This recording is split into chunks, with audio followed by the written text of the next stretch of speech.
Okay, here I am at Totem with Nadia Alamah, the llama. Yep. And we're going to be talking about your new book. So what's it called? This is called Awakening. Okay. It's a selection of writings from Everhart's notebook Mm-hmm. by Everhart. Okay. So that's, I'm not going to necessarily say that this is like the name that I use for this, but maybe. Maybe. Okay, well, I know that you also paint. I do. And I've seen you design things too. Didn't I see a tent that you put together for some events? Are you going to be putting the tent out this summer at all anywhere? I'm very excited to be using the tent this year. Okay, for whatever might happen. I've been adding to it since I first started it, so Okay. I'm hoping sometime by like the middle of the summer to have like the entire thing completed. When I first started, I just had the top, but now I made a few panels, like wall panels, and then hopefully by this summer, like I'll have the rest of it completed, and it can be available for more like events, for art shows and that kind of Sure. thing. You're going to be doing So- some more painting? Any art shows coming up? I'm not really sure. I'm trying to focus my efforts on getting back into my creative writing, Okay.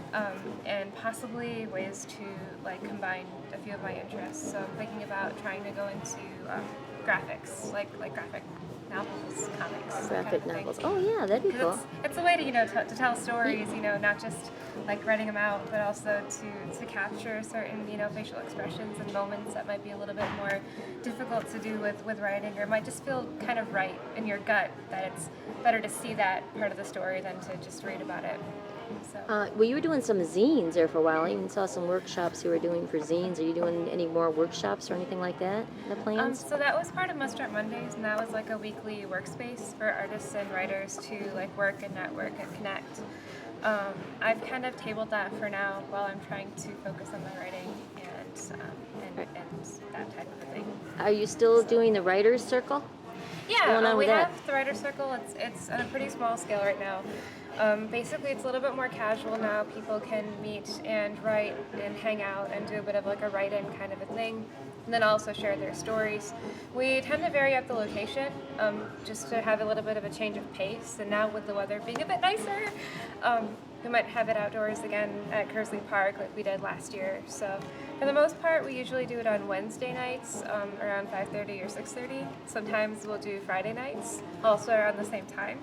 But if you're interested in being involved in the Writer's Circle, look out for us on the Facebook, Writer's Circle on Facebook. That's So- all you got to find. So Writers' Circle is a Facebook page, and it would Yes. probably be Flint, Michigan, I assume, right? So people know Yes. they got the right one. Yes, if you Okay. see that, then you know. Obviously, if it's just some like alien thing or something. Do you have a Facebook page for your book?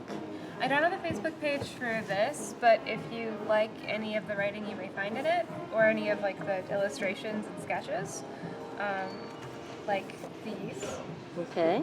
then you might want to check out everhartwrites.wordpress.com or Wattpad here. Okay. And I'll slip that in there Yeah, too, so we can get. Okay. So are you gonna read something for us? If you'd like. Okay. Good. What would you like to hear? Whichever. I think I'll do this one. Okay. It's called Her Hair. Okay. And then I'll. Accompanied by this sketch. I will mention that in this book, so not just the writing, but the sketches are hand sketched and uploaded and digitally colored. And I also compiled the layout and the design for this book before publishing it locally. So if you are interested in having somebody edit your work or do graphics for you or do some design of this type of nature, then I'm happy to work with you. Sure. So if you're interested, if you like what you see. You know what? Before we go any further, maybe I should put down give you a caption with your Facebook page, or was that, or Sure. how you would want people to get a hold of you. How do you want people to get a hold of you? They can do so by email or by my Facebook if they'd Okay. like to What's your message me. email? I'll put that in there too. It's nadia.alamah@gmail.com. Okay. So I Great. can also write that out. Okay. Yes. So, Okay. all right. This one is called Her Hair. These are micro pieces. They're very short, and they can be a little more abstract, depending. Okay. that's the nature of this particular thing. There are a bunch of shorts from this blog called Everhart's Notebook, and that is intended to be like a little notebook for this adventure called Everhart. You don't know if Everhart is like where Everhart falls in like a gender spectrum. You just know that Everhart is an adventurer who likes to experience things and find new things and find things to write about. So kind of like a traveling storyteller. This one is called Her Hair. Your hair smells like a walk through the streets and olive soap.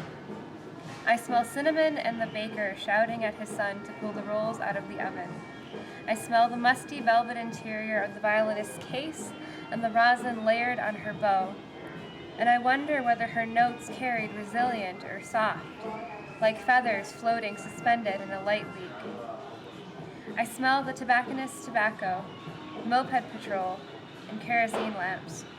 Cotton garments drying on the lines.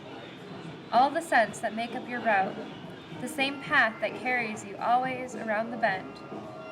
Each turn treated as a new discovery, but always the same familiars, the alley cats in the antique stores piling their wares high, the hummingbird needle and the tailor's machine, the surreal steps in a dream. Great. That's wonderful. Thanks. So you like to, you feel like you're kind of an observant person? Do you like to record things, or you wanted to create an emotion? What is your motivation? Well, as a writer, I like to find, different things, but when it comes to perspective, I like to try to find, new ways to look at things that I haven't, experienced previously. I like to go out and have new experiences and build new memories, and learn, kind of, be like a learner of life, I guess you could say. Or a student of life.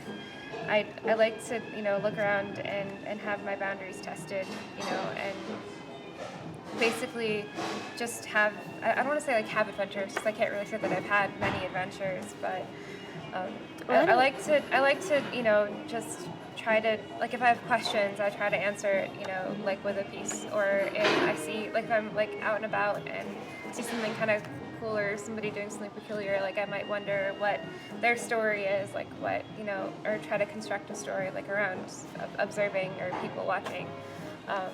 It's kind of hard to say because, as you're kind of walking around, things can kind of change. Like, what you might have thought inspired you at one point might change for you as you grow and change into like another person or a new person. So You said that I just like things and just try to write. you said that you don't feel like you've been on many adventures, but I remember, what was it on Facebook? You wrote down, "I'm driving a car in Lebanon." Is that a dangerous thing for a woman to do in Lebanon? I'm not sure. Well, I wouldn't say that, like, so it's not like, so Lebanon is a little bit more liberal in the Middle East than than I guess Saudi or somewhere in the Gulf, where recently they've been able to drive and they haven't always been able to. People drive all the time, but it's like, over there, like whether they're a girl or a dude or whatever, but just somebody that hasn't really driven over there, and the rules are a little more, like a little less lax, or have been a little less lax than they are here, or just different, a little more flexible. Recently this summer they actually put more traffic lights up, and all throughout my childhood they've never really had, like, except maybe in the downtown area. And so it's like, and people don't like, it's, if you, I don't really know if people really care about them as much or not. I feel like you kind of have to, because you'll get ticketed because there are like cameras in the corners too, but that's now, back, like, because Beirut is such a tiny city and it's like a lot of one-way streets because the streets were narrow, because it's kind of, it was a big city before, like, cars, before they had a lot of cars in Beirut. Mm-hmm. So it's interesting. It's not Beirut. Like, yeah, it's really beautiful. I would actually recommend if you were looking for a really cool place to go, that's like, it is still friendly to Westerners or whatever, but it has a great mix of the modern, but also of its older, like, culture. I would recommend going. So it was maybe, just because being an American and being used to the very easy driving we have here, like going over there and doing that, and there aren't really any like set lanes or anything, like, that's a bit different, but it was so much fun. Was it fun? It was so much fun. I have a feeling that in your world, for sure, if not in all of the world, you probably are a rebel, aren't you?